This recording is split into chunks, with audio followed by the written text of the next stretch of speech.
Hi friends, இது நேத்து வெள்ளிக்கிழமை காலையிலோட மினி விலாகுது. இந்த வெள்ளிக்கிழமை மட்டும் நம்மளுக்கு சுறுசுறுப்போ, அந்த ஒரு எனர்ஜி எங்கேருந்து வரும்னு தெரியாது. காலையில ஒரு 5:15க்கே வந்து எந்திரிச்சுட்டேன். குளிச்சுட்டு வர்றதுக்கே டைம் வந்து பார்த்தீங்கன்னா, கொஞ்சம் பொழுது விடிஞ்ச மாரி ஆயிடுச்சு. ஆனா டைம் வந்து ஆகல. 6 டூ 7 சுக்கிரவார பூஜை பண்றது தான் எல்லாம் ரெடி பண்ணிட்டே இருந்தேன். இந்த பழமொழியெல்லாம் பெரியவங்க வந்து வாழ்ந்து அனுபவிச்சு தான் வந்து சொல்லிட்டு போயிருக்காங்க இல்லையா? அந்த "விளக்கேத்தும் வீடு வீணா போகாது" அப்படின்னு சொல்லுவாங்க இல்லையா? உண்மையிலேயே அது உண்மைன்னு வந்து சொல்லலாம். ஏன்னா, ஒரு வாரத்துக்கு வந்து உங்க வீட்ல வந்து விளக்கே ஏத்தாம இருந்து பாருங்களேன், அது எப்படி இருக்கு? அதுவே டெய்லியும் வந்து ஒரு விளக்காச்சும் ஏத்தி சிம்பிளா ரொம்ப பெருசா பூஜை பண்ணாலும் சிம்பிளா வந்து விளக்கு ஏத்தி ஒரு வத்தி மட்டும் ஏத்தி வச்சு பாருங்களேன், அவ்ளோ பாசிட்டிவா இருக்கும். எனக்கு இந்த ஒரு 5 டேஸ் ப்ராப்ளம் வந்தா விளக்கு ஏத்தாம இருந்துட்டு வீடியோ பார்க்கறதுக்கு ஏதோ ஒரு மாதிரியா இருக்கும். பாழடைஞ்ச வீடு மாரியே தெரியும். எப்படா இது முடியும்? சீக்கிரம் போய் விளக்கேத்தலாம் அப்படின்ற மாரி தான் தெரியும். நம்ம வீட்ட ஒரு பாசிட்டிவா வச்சுக்கிறது இந்த விளக்கேத்துறதும் ஒரு முக்கியமான ஒண்ணுன்னு சொல்லலாம். பசங்க வந்து ஏத்துவாங்க அந்த மாரி டைம்ல வந்து. இருந்தாலுமே நான் போய் ஏத்துற மாரி வராது இல்லையா? எனக்கு நான் ஏத்துனா தான் வந்து ஏதோ திருப்தியா தெரியிற மாரி இருக்கும். டெய்லியும் வந்து காலையில, மாலையில விளக்கேத்தலனாலும் ஒரு வேளையாச்சும் கண்டிப்பா வந்து விளக்கேத்தணும். அதான் பெரியவங்க வந்து சொல்லியிருக்காங்க.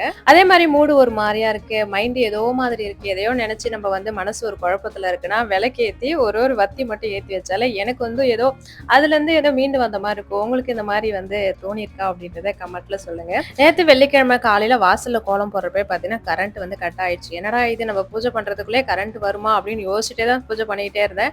கரெக்ட்டா வந்து விளக்கேத்துனேன். அதுக்கப்புறம் சாம்பிராணி போடுறப்ப பார்த்தீங்கன்னா, கரண்ட் வந்துச்சு. பரவால்ல அப்படின்னு சொல்லிட்டு தான் பூஜை பண்ணிட்டு இருந்தேன். அதே மாரி இந்த தூபம் போடுறதும் பார்த்தீங்கன்னா, நம்ம வீட்ட வந்து அவ்ளோ பாசிட்டிவா வச்சிருப்போம். நம்ம வந்து இந்த கப் சாம்பிராணி இதெல்லாம் இருக்கு இல்லையா? அந்த மாரி வந்து போடலாம். இந்த சாம்பிராணி போடுறது இன்னுமே வந்து வீடு வந்து பார்த்தீங்கன்னா, பார்க்கறதுக்கு நல்ல ஒரு லட்சுமி கடாட்சமா இருக்குன்னு வந்து சொல்லலாம். அதனால நம்மளால முடிஞ்ச வரைக்குமே வாரத்துல ஒரு நாள் வெள்ளிக்கிழமையாச்சும் கண்டிப்பா வந்து தூபம் போடுறது நல்லது. உங்களுக்கு தூபம் போடுறதுல பெஸ்ட்டான சாம்பிராணி எதுன்றத எனக்கு சொல்லுங்க. நான் கிடைச்சத வந்து யூஸ் பண்ணிட்டு இருக்கேன். எனக்கு அந்த அளவுக்கு திருப்தியா தெரியல. உங்களுக்கு ஏதாச்சும் தெரிஞ்சா வந்து சொல்லுங்க. அத வாங்கி வந்து யூஸ் பண்ணி பார்க்குறேன். இந்த நாட்டு மருந்துல கடையில வந்து கிடைக்குது இல்லையா? அந்த மாதிரி. இன்னைக்கு செடியில வந்து துளசிலாம் இருந்தா, அந்த மாரி வாரத்துல வெள்ளிக்கிழமை கிடைச்சுதுன்னா வந்து கட்டி வைப்போம். அந்த மாரி கட்டி வைக்கிறப்ப பார்த்தீங்கன்னா, பூஜை ரூமே பார்க்கறதுக்கு அவ்ளோ பாசிட்டிவா இருக்கும். நானே வந்து பூஜை ரூம பார்த்து பார்த்து ரசிப்பேன். அந்த மாரி தான் இருந்தது. இன்னைக்கு சிம்பிளா வந்து பார்த்தீங்கன்னா, மாம்பழம் இருந்தது. அது மட்டும் தான் பிரசாதத்துக்கு வச்சிருந்தேன். ஒரு ஷார்ட்ஸ்ல நான் சொல்லியிருந்தேன் இல்லையா? விபூதி குங்குமம் வச்சு எனக்கே காயமா இருக்கு அப்டின்ட்டு. எனக்கு தான் அப்டி இருக்குன்னு பார்த்தா, இன்னும் ஒரு சிலர்லாம் வந்து எனக்கு தான் அப்டி இருக்குன்னு வந்து சொல்லியிருந்தீங்க. அது வந்து ஸ்கின்னோட அலர்ஜி ஆகுதா? இல்லன்னா வந்து கெமிக்கல் கலந்ததா என்னன்னு எனக்கு தெரியல. நான் சுத்தமான விபூதி தான் வாங்கி வந்து யூஸ் பண்ணிட்டு இருக்கேன். இருந்தாலுமே அது ஏன் அப்படி ஆகுதுன்னு தெரியல. இருந்தாலும் ஒரு சிலர் வந்து தேங்காய் எண்ணெய் வச்சு பாருங்கன்னு சொல்லியிருந்தீங்க.